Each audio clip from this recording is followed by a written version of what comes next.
समधी के घर कैसे रहूंगी। मेरी माँ का क्या होगा आकाश। पापा थे तब तक चिंता नहीं थी, अब क्या होगा। कहते हुए वर्तिका बिलख कर रो पड़ी। 2 दिन ही पहले पिता का ब्रह्मभोज और सब कुछ समेट लौटी थी। वर्तिका माँ को अकेला छोड़ आने का बिल्कुल मन नहीं था। वो माँ जो कभी दोनों बहनों की ताकत थी, आज कैसी निरीह और कमज़ोर दिख रही थी। पापा के जाने के बाद जैसे सचमुच उनका आधा हिस्सा ख़त्म सा हो गया था। वो मुस्कुराना तक भूल गई थीं। कभी दोनों बहनें कुछ कहती तो ज़बरदस्ती मुस्कुरा देती, लेकिन साथ में आंखों में आंसू भी आ जाते। वर्तिका अभी स्नेहा है ना माँ के पास, तब तक मैं कुछ सोचता हूँ। तुम पहले शांत हो जाओ। वर्तिका को संभालते हुए आकाश बोला। लेकिन आकाश, स्नेहा के भी फाइनल एग्ज़ाम आने वाला है। वो भी अगले हफ्ते हॉस्टल चली जाएगी। तब क्या होगा आकाश? तब क्या होगा? हम उन्हें अपने पास ले आएंगे। तुम क्यों चिंता करती हो? मैं हूं ना, वो मेरी भी माँ है। आकाश की बातें सुन वर्तिका शांत हो गई, जैसे दिल में उठते तूफान की लहरों को सुकून आ गया हो। उसके होठों पर मीठी मुस्कान की लकीर खिंच आई। वो आकाश के सीने से लग गई।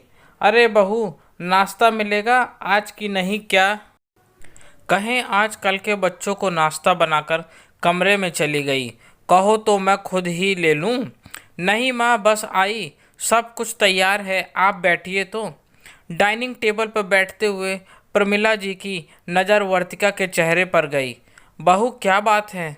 आंखें ऐसी सूजी सूजी सी क्यों है? रो रही थी क्या आकाश? क्या तुमने कुछ कहा? सासू माँ की बातें सुन वर्तिका और टूट गई। आंखों से निर्झर नीर बहने लगे। प्रमिला जी ने उसका हाथ पकड़ डाइनिंग टेबल पर बैठाया। माँ, वो अपनी माँ के लिए परेशान है। अगले हफ्ते स्नेहा भी हॉस्टल चली जाएगी। मैंने तो इससे कहा भी कि हम उन्हें अपने पास ले आएंगे। कहते हुए आकाश हिचकने लगा। प्रमिला जी चुप हो गईं, एकदम शांत, कुछ नहीं कहा। आकाश और वर्तिका घबरा उठे। क्या कुछ गलत कह दिया? प्रमिला जी नाश्ता कर चुपचाप कमरे में गई, दरवाज़ा बंद कर लिया।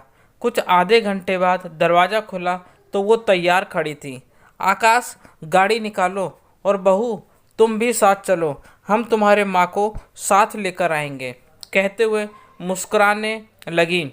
ये सुनते ही आकाश ने जाकर माँ को गले लगा लिया और वर्तिका की आंखों से आंसू रुक ही नहीं रहे थे, लेकिन होठों पर इतनी मुस्कुराहट की जैसे कोई बच्ची जल्दी जल्दी तैयार हुई। सभी साथ निकले। 2 घंटे की यात्रा कर सभी वर्तिका के मायके पहुँचे। बड़े से घर के आंगन में माँ रमा जी चुपचाप बैठी थी, जैसे जिंदा ही ना, बिल्कुल पाषाण शिला सी शांत और स्थिर। ये वही आंगन है जो माँ के हर कदम को पहचानता था। माँ की पायल की घुंघरू से पूरा गूंजता। कभी घुंघरू गिर जाते तो वो सन्नाटा पापा को बिल्कुल नहीं भाता और वो तुरंत माँ के पायल में ढेर सारा घुंघरू लगवाते। आज वही सन्नाटा पसरा था जिससे पापा घबराते। जाते ही माँ के गले लग गई वर्तिका।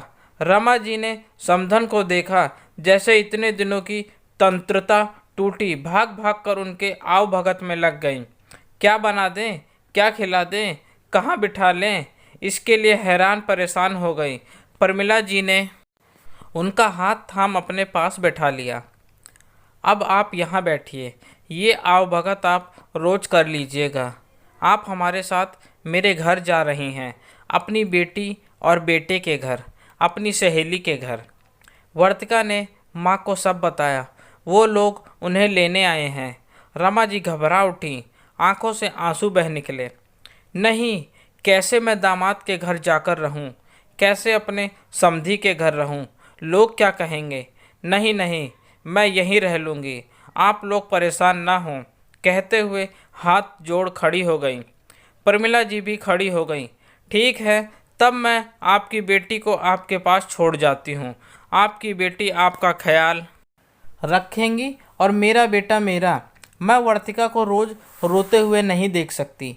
नहीं तो मैं ऐसा करती हूँ, मैं ही रुक जाती हूँ यहाँ भाई, मुझे तो अपने समधी के घर रुकने में कोई शर्म नहीं। कहते हुए पलथी मार बैठ गई जैसे धरना बैठना हो। तभी आकाश आगे आया और रमा जी से बोला, पढ़ा। माँ, जब वर्तिका मेरी माँ का ख्याल रखती है बिल्कुल अपनी माँ की तरह, उन दोनों को देख सभी कहते हैं कि वो माँ बेटी हैं, तो क्या मैं आपका बेटा नहीं हूँ? अगर ऐसा है तो मैं कभी आपसे कुछ नहीं कहूँगा। रमा जी ने आगे बढ़कर आकाश के माथे पर हाथ रख बोल पड़ी, नहीं बेटा, आप तो मुझे वर्तिका से भी प्यारे हो, मेरे वजह से आप दुखी ना हो।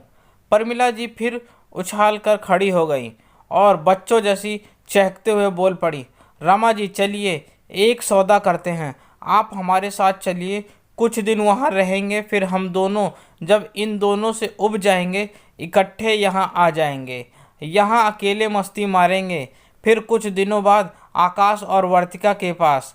ऐसे हम दोनों एक एक कर अपने समधियाने रह लेंगे, क्या कहती हैं? रमा जी खिलखिला पड़ी। वर्तिका ने पापा के जाने के बाद पहली बार माँ को हंसते हुए देखा था। जाकर सासू माँ के गले लग गई। परमिला जी ने उसका माथा चूम लिया।